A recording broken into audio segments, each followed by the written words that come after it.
Lífið sýnist stundum flókið og núið er alltaf búið.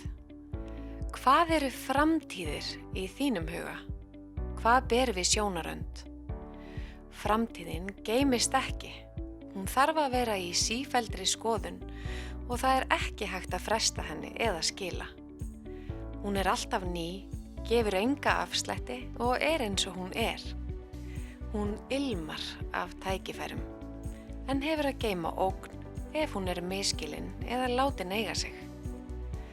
Viltu berast með straumnum eða horfa lengra og tengja saman ólík sjónarmið til að leysa framtíðar áskoranir?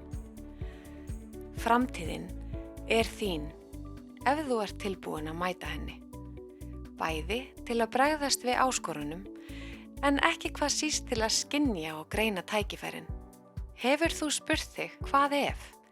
Hvað er ótrúverðugt en samt hugsanlegt? Hvað er mögulegt, líklegt, sennilegt eða æskilegt?